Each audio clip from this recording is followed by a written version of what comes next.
प्राचीन काल में कौशल प्रताप नाम का एक बहुत ही प्रतापी राजा था। उसके राज्य में प्रजा बहुत सुखी थी। उसने कई लड़ाइयाँ लड़ी थीं और सब में विजय हुआ था। उसकी 2 रानियाँ थीं, दोनों ही बहुत अच्छी और सुंदर सुघड़ थीं। राजा अपनी दोनों रानियों से बहुत प्यार करता था। एक दिन वह शिकार खेलने को जाने वाला था तो अपनी दोनों रानियों को अपने पास बुलाता है। मेरी प्रिय रानियों, मैं शिकार खेलने जा रहा हूँ। हो सकता है मैं जल्दी आ जाऊँ या फिर हो सकता है मुझे 1-2 दिन लग जाए, क्योंकि बहुत दिन से मैं शिकार खेलने नहीं गया हूँ। आप लोगों को किसी चीज की जरूरत हो तो गृह मंत्री जी से कह दीजिएगा, वो आपकी आवश्यकताओं को पूरा कर देंगे। वे रानियां भी शिकार की शौकीन थीं। वह राजा से साथ चलने को कहने लगती हैं, लेकिन राजा कहता है कि नहीं, मैं घने जंगल में जाऊंगा, आप लोग घर में ही रहो और मैं शिकार खेल के आता हूँ। राजा सुबह ही अपने सिपाहियों के साथ वन के लिए निकल जाता है और देखते ही देखते वह घने जंगल में पहुँच जाता है। यात्रा काफ़ी लंबी हो चुकी थी, इसलिए सभी सैनिक कहते हैं कि हम सब थक चुके हैं और आराम करना चाहते हैं। राजा कहता है कि आप लोग आराम करो, मैं आगे निकल जाता हूँ। अब राजा कभी पैदल और कभी घोड़े पे सवार होकर घने जंगल में निकल जाता है। अभी वह कुछ ही दूर गया था कि उसे शेर की दहाड़ने की आवाज़ आती है और सचमुच उसके सामने एक शेर आकर खड़ा हो जाता है। वह उस पर वार करने लगता है। तब तक पीछे से भी एक शेर आ जाता है। वह डरता है लेकिन वार करना नहीं छोड़ता है। तभी वहाँ पर एक सुंदर युवती आती है और अपने प्रहार से एक शेर को घायल कर देती है और दूसरा शेर वहाँ से भाग जाता है। यह देखकर राजा बहुत खुश होता है, लेकिन वह राजा काफ़ी घायल हो चुका था। राजा के पहनावे को देखकर वह समझ जाती है कि वह राजा है और वह सोचती है कि चलो अच्छा हुआ, आज मुझे एक राजा से मिलने का मौका मिल गया। राजा को देखकर वह कहती है कि आपको यहाँ पर इस तरह अकेले नहीं आना चाहिए था। फिर वह राजा को एक गुफा में ले जाती है और उसकी सेवा करती है और उसके घाव पोंछती है। फिर वह जब ठीक हो जाता है तो फिर दोनों बातें करते हैं। राजा कहता है कि मैं अकेले नहीं हूँ, मेरे साथ मेरे सेनापति और सैनिक भी हैं। तो वह कहती है कि तुम होगे अपने नगर के राजा, लेकिन यहाँ का राजा तो शेर है। शेर, जरा संभल के आया करो, कहीं ऐसा ना हो किसी दिन वह तुम्हें निगल जाए। अगर आज मैं ना आती तो सोच लो क्या हुआ होता। उसकी यह बात सुनकर राजा बहुत गुस्सा होता है और कहता है, तुमने मेरी जान बचाई है इसलिए मैं तुम्हें बख्श दे रहा हूँ, लेकिन अगर किसी और ने यह बात कही होती तो मेरा तलवार होता और कहने वाले का सर। समझ गई ना? मैं कोई एहसान फरामोश इंसान नहीं हूँ, इसलिए मैं तुम्हारी कद्र कर रहा हूँ। अच्छा राजा जी, यह तो बताओ, मैंने आपकी जान बचाई, मुझे क्या दोगे इसके बदले में आप? क्योंकि आपको पता ही है अगर मैं नहीं होती तो क्या होता। राजा उसकी बात सुनकर हंसता है और कहता है कि मांगो, तुम क्या मांगना चाहती हो? वह कहती है कि आप मुझसे विवाह कर लें। उसकी बात सुनकर राजा को आश्चर्य होता है और फिर वह आगे कहती है कि और आप मेरी पिछली ज़िंदगी के बारे में या मेरे माता पिता के बारे में कुछ भी नहीं पूछोगे? वादा करो कि तुम ऐसा ही करोगे। और मेरा नाम अनारकली है, अनारकली। आप मेरे लिए अनार का एक पूरा बाग लगाओगे और उसकी देखभाल भी मैं ही करूँगी। राजा उसकी बात मान लेता है और हंसता भी है। वह सोचता है कि यह तो बहुत बहादुर लड़की है, इसने मेरी जान भी बचाई है, इससे विवाह करने में कोई बुराई नहीं है। और उसके मंत्री सेनापति सब यही सलाह देते हैं कि आप विवाह कर सकते हैं, क्योंकि राजा की उस समय कई शादियाँ हुआ करती थीं। राजा उससे विवाह करके अपने महल की तरफ निकल पड़ता है और रास्ते में दिखाता जाता है कि यह सब मेरी रियासत है। वह मन ही मन बहुत खुश हो रही थी और सोच रही थी कि उसकी किस्मत कितनी अच्छी है कि इतने बड़े राजा और इतने खूबसूरत राजा से उसका विवाह हो चुका है। उधर राजमहल में रानियों को यह पता चल जाता है कि राजा विवाह करके आ रहे हैं और उस विवाह का कारण भी उन्हें पता चल जाता है। इसलिए उस नई रानी से उन्हें कोई डाह नहीं होती है, लेकिन थी तो वह स्त्री ही, इसलिए थोड़ी थोड़ी मन में उनके ईर्ष्या भी होती है। वह दोनों राजा के स्वागत की तैयारी करती हैं और जैसे ही राजा और वह रानी पहुंचते हैं वह उनका स्वागत करती हैं और स्वागत समारोह में बहुत सारे उत्सव होते हैं और बहुत खुशी मनाई जाती है कि राजा ने एक शादी और कर ली है। रानी अनारकली यह सब देखकर बहुत खुश होती है, क्योंकि वह इससे पहले तो जंगल में ही रहती थी, इस कारण उसे बहुत खुशी मिलती है। और इस तरह महीनों बीत जाते हैं और राजा रानी एक साथ रहने लगते हैं। रानी को कभी कभी जब नींद नहीं आया करती थी और जब उसको अपने घर की याद आती थी तो वह खिड़की पर बैठकर बाहर देखा करती थी। एक दिन वह जब खिड़की पर बैठी हुई थी तभी उसे लगता है जैसे मझली राजकुमारी कहीं जा रही है। जब वह ध्यान से देखती है तो उसे दिखाई देता है कि सेनापति भी थोड़ी दूर पर खड़ा है। फिर वह सेनापति के साथ जल्दी जल्दी कहीं चली जाती है। छोटी राजकुमारी यह सब देखकर बहुत हैरान होती है, लेकिन फिर उसे थोड़ी देर बाद नींद आ जाती है। फिर बात आई गई हो जाती है। दूसरे दिन राजा उसे लेकर एक महल में जाता है और फिर दिखाता है कि यह मेरे माता पिता हैं, जो कि बहुत ही अच्छे थे। जब वह उनके चित्र को देखती है तो कहती है कि मुझे तो लगता है कि ये अभी जीवित हैं। तो राजा कहता है कि नहीं, इन्हें मरे तो काफ़ी साल हो गए हैं। फिर वह बताता है कि कुछ साल पहले मेरे पिता जंगल में शिकार खेलने गए थे और वहीं पर उन पर शेर ने हमला किया या किसी और जानवर ने, कुछ पता नहीं चला। उन्हें इतनी ज्यादा चोट लग चुकी थी कि रक्त बह जाने के कारण उनकी मृत्यु हो गई और उनका शव भी बहुत क्षत विक्षत हालत में मिला था। उन्हें तो पहचानना मुश्किल हो रहा था। उनके हाथ में पहनी हुई मुद्रिका से उन्हें पहचाना जा सका कि वो मेरे पिता है और यहाँ के राजा। यह सुनकर रानी अनारकली कहती है कि यह तो बहुत बुरा हुआ और यह बहुत दुखद घटना है। यह सुनकर राजा थोड़ा रोते हैं और उसके बाद अपनी माँ के बारे में बताने लगते हैं। मेरी माता की मृत्यु भी अचानक से हुई थी। हमारे कुलदेवी का एक मंदिर है, उसमें और कोई नहीं जाता, केवल हम राजसी खानदान के लोग ही जाया करते हैं। माता वहीं पर पूजा करने गई थी और अचानक से न जाने कैसे उस मंदिर में आग लग गई और मेरी माता की मृत्यु हो गई। आग इतनी भयानक थी कि उनका शरीर वहीं पर जलकर खाक हो चुका था।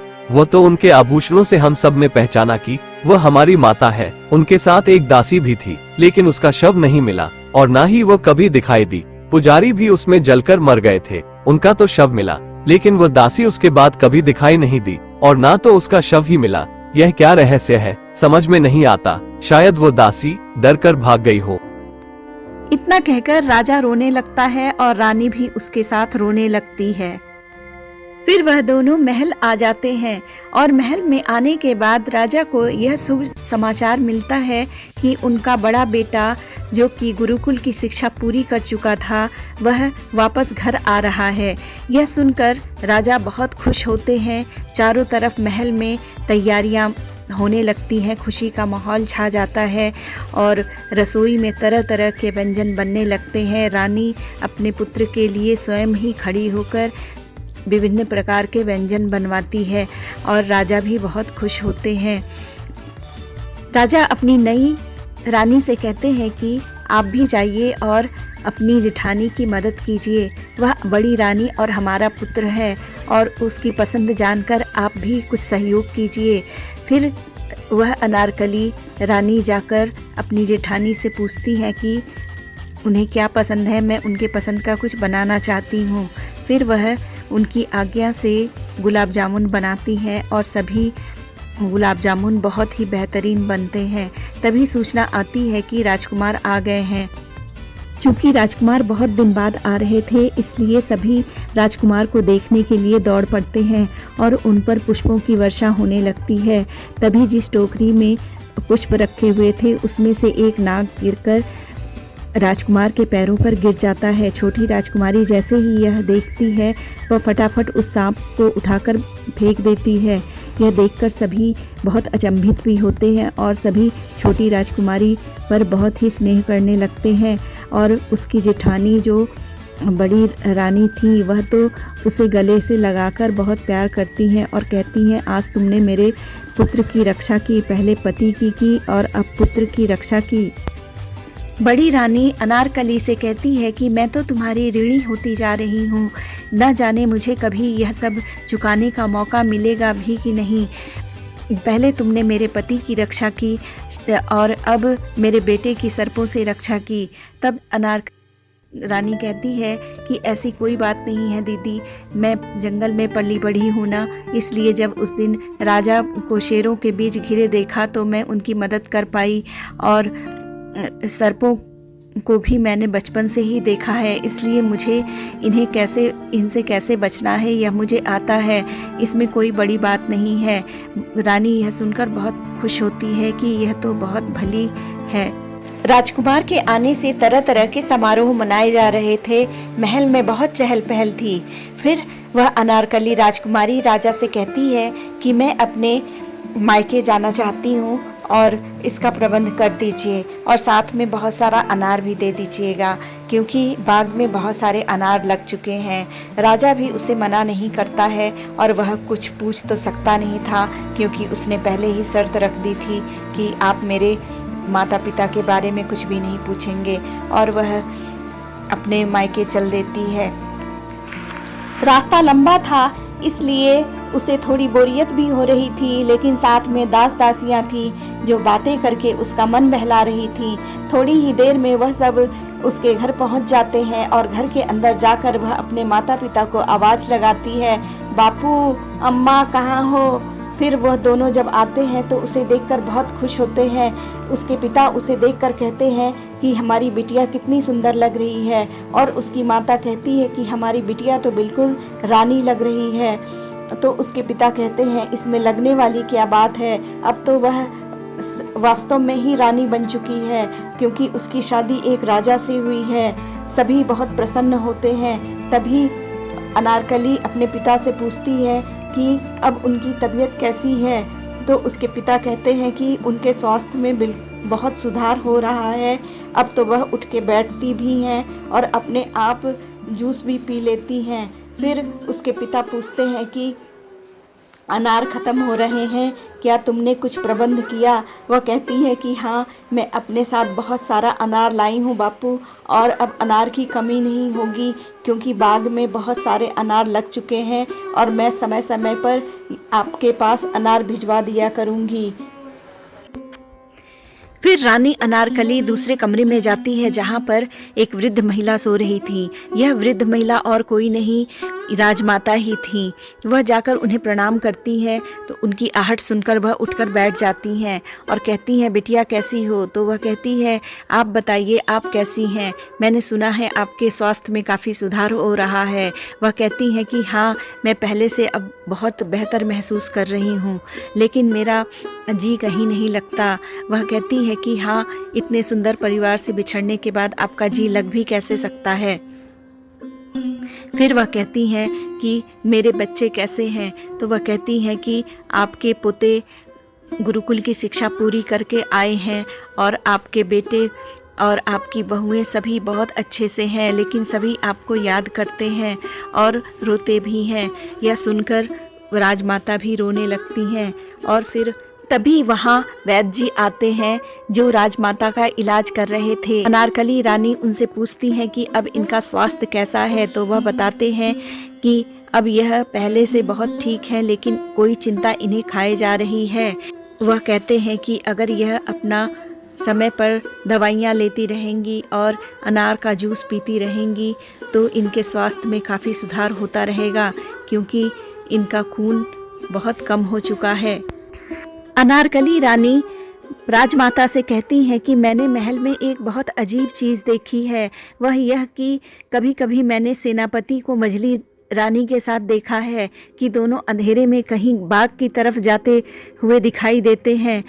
तो राजमाता कहती हैं कि बाग की तरफ तो एक तहखाना है। तो वह अनारकली रानी राजमाता से तहखाने का रास्ता पूछती हैं। राजमाता भी उसे अच्छी तरह तहखाने का रास्ता बता देती हैं। कुछ देर रुककर अनारकली रानी वहां से महल के लिए प्रस्थान कर जाती है, और वह मन ही मन सोच रही थी कि आज सब लोग उत्सव में व्यस्त रहेंगे, आज अच्छा मौका है, मैं यह देखूंगी कि मझली रानी कहाँ जाती है और क्या करती है। मंत्री और सभी लोगों ने मिलकर रामायण का आयोजन किया था, और सभी लोग रामायण देखने बैठ जाते हैं, और सभी कलाकार बहुत अच्छा अभिनय कर रहे थे। तभी वह क्या देखती है कि मछली रानी तबीयत खराब होने का बहाना करके वहां से जाने लगती है। वह भी उसके पीछे जाती है। थोड़ी देर बाद वह क्या देखती है कि मछली रानी सेनापति से बातें कर रही है और उसके साथ कहीं जा रही है। वह थोड़ी देर बाद दिखनी बंद हो जाती है। चूंकि राजमाता ने तहखाने का रास्ता बता दिया था, इसलिए अनारकली रानी उसी तरफ चल देती है। वह जब वहां जाती है तो उसे एक दरवाज़ा दिखाई देता है और उस दरवाजे के अंदर सीढ़ियों से उतरकर जब वह नीचे जाती है तो उसे एक छोटा सा महल दिखाई देता है। वह उस महल के अंदर जाती है। कमरे में बिल्कुल ही अंधेरा था। वह थोड़ी डरती है, लेकिन वह देखती है कि थोड़ी सी मशाल जल रही थी। उस मशाल की आग को वह पास रखे हुए तेल को डालकर तेज कर देती है। तब उसे कुछ साफ साफ दिखाई देने लगता है। वह बहुत हैरान होती है कि कमरे में वही थे जिन्हें राजा ने अपना पिता बताया था। चूंकि उनकी हालत बहुत खराब हो रही थी, वह उसे देखकर कराहने लगते हैं और कहते हैं, अरे तुम कौन हो और तुम यहाँ पर क्या करने आई हो? क्या सेनापति ने तुम्हें मुझ पर अत्याचार करने के लिए भेजा है? और वह औरत कहाँ गई जो सेनापति के साथ आया करती थी? तुम सबने मिलकर तो मेरा जीवन नर्क बना दिया है। तुम सब ऐसा क्यों नहीं करते कि मुझे एक ही बार में मार दो ताकि मेरे दुखों का अंत हो जाए, क्योंकि इस जिंदगी से तो अच्छा है कि मैं मर जाऊं। तब अनारकली रानी कहती है, नहीं बाबूजी, इतना निराश होने की ज़रूरत नहीं है। मैं छोटी रानी हूँ। मुझे अभी अभी ब्याह कर आपके बेटे ले आए हैं। आप मेरे साथ चलिए, सब कुछ ठीक हो जाएगा। आपको इतना निराश होने की ज़रूरत नहीं है। चलिए मेरे साथ चलिए, जल्दी चलिए। फिर वह दोनों वहाँ से निकलकर जाने लगते हैं। रानी अनारकली उन्हें लेकर बाहर आती है। चूँकि उन्हें कमजोरी बहुत थी, वह कभी कभी गिर भी जा रहे थे और फिर उठकर चलने लगते थे। महाराज बहुत सालों के बाद बाहर आए थे, इसलिए वह बहुत घबरा से रहे थे, लेकिन वह उन्हें ढाढ़स बंधाते हुए और अपने साथ ले जाती है। वह कभी कभी रास्ता भी भटक रही थी, क्योंकि वह भी पहली बार निकली थी, लेकिन वह सकुशल वहाँ पहुँच जाती है जहाँ पर रंगमंच का आयोजन किया गया था। फिर वह स्टेज पर पहुँच जाती है और वहाँ पर पहुँचकर वह कहती है कि इन्हें पहचानिए, यह कौन है। सभी सोचते हैं कि यह कोई नाटक का ही भाग है जिसमें महाराज का वेश किसी ने धारण किया है, लेकिन यह तो सच में ही महाराज खड़े थे। राजा को तो मानो चक्कर आने लगते हैं और सेनापति के तो चेहरे पर हवाइयाँ उड़ने लगती हैं। वह डर के मारे इधर उधर बगले झांकने लगता है और भागने की कोशिश करने लगता है। तभी राजा अपने पिता के पास आते हैं और उनसे कहते हैं कि पिताजी, आप जिंदा हैं, यह तो बहुत बड़ा सौभाग्य है हमारा। लेकिन यह सब क्या है और यह आपकी हालत किसने की? तब वह सेनापति के तरफ देखते हैं। तब रानी अनारकली सेनापति से कहती है कि बताइए, अपने मुंह से बताइए कि आपने महाराज के साथ क्या क्या किया है। फिर वह सेनापति डर के मारे सब कुछ उगल देता है। वह कहता है कि मैं इस राजघराने की सेवा करते करते थक चुका था और स्वयं ही राजा बनना चाहता था। इसके लिए मुझे सबको अपने रास्ते से हटाना था और इसी वजह से मैंने महाराज को बंदी बनाकर रखा था और इनसे खजाने की पूछताछ करता था, क्योंकि आप सबका एक जो खजाना है उसे हासिल करना बहुत जरूरी था। और फिर हमारी योजना ये थी कि हम सब सभी को मार देंगे और फिर मैं राजा बन जाऊंगा। हम बहुत हद तक कामयाब भी हो चुके थे, लेकिन इस जंगली रानी ने हमारा सारा खेल बिगाड़ दिया। राजा उनसे पूछता है कि यह खजाना क्या है, तो वह कहता है कि यह सब कुछ तो महाराज को ही पता है। फिर रानी अनारकली मछली रानी की तरफ देखते हुए कहती है कि आपके साथ जो महिला थी वह कौन थी, उसे तो बुलाइए।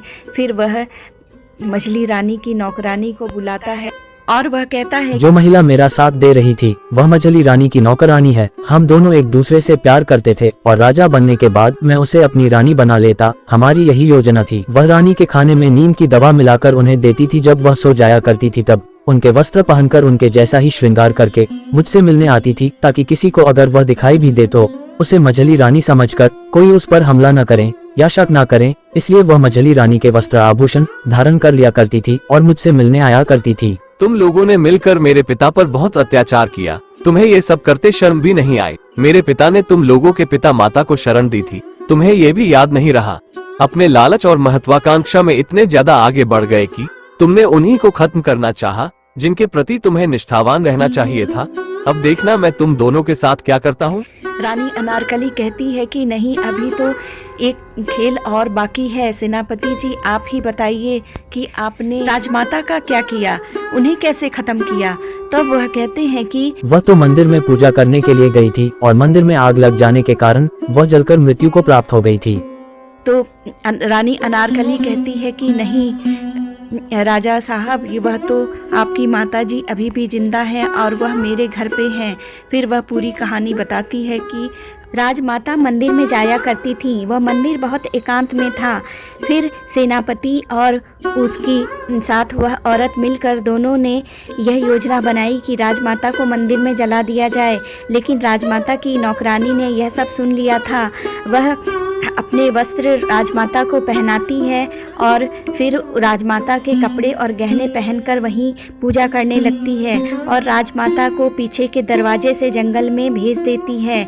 और जब मंदिर में आग लगती है तो वह नौकरानी जलकर स्वाहा हो जाती है और जो वह लाश मिली थी वह राजमाता की नहीं थी, वह तो उस नौकरानी की थी। यह सुनकर राजा अवाक रह जाते हैं और सेनापति से कहते हैं, क्या यह सब सच है? सेनापति के पास अपना गुनाह स्वीकार करने के अलावा और कोई रास्ता नहीं था। रानी अनारकली कहती है कि मैं यह सब बातें इसलिए जानती हूँ क्योंकि राजमाता कई सालों से हमारे साथ रह रही हैं। जब वह मंदिर के पिछले रास्ते से निकल रही थी तब उन पर कुछ जानवरों ने हमला कर दिया था और वह बुरी तरह घायल हो गई थी। कुछ दिन तक तो उनकी याददाश्त ही चली गई थी। फिर हम सब ने मिलकर उनकी सेवा की और राजा जी, जो मैंने अनार का बाग लगवाया था वह आपकी माता जी के लिए ही लगवाया था क्योंकि वैद्य ने बताया था कि इन्हें जितना अनार दिया जाएगा इनके स्वास्थ्य में उतना ही सुधार होगा और अब वह पहले से बहुत ठीक हैं। और गुस्ताखी माफ़ हो राजा साहब, मैंने इसीलिए अपने मायके के बारे में आपको कुछ भी नहीं बताया था क्योंकि मुझे डर लग रहा था कि ना जाने सेनापति कौन सी साजिश रच के यह सब पासा सारा पलट दे।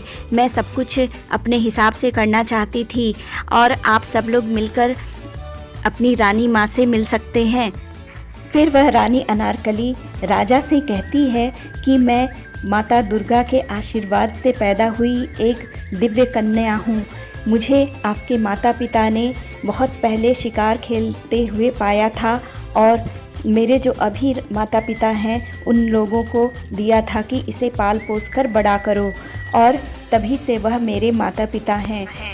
वह कहती है कि वह बहुत अच्छे हैं और उन्होंने कभी मुझे माता पिता का अभाव महसूस होने नहीं दिया है। आपकी माता भी अभी वहीं पर हैं। फिर राजमाता को सब लोग महल में ले आते हैं और उनका स्वागत सत्कार किया जाता है। सभी राजमाता को देखकर बहुत खुश होते हैं और वहाँ की लोग भी बहुत खुश होते हैं।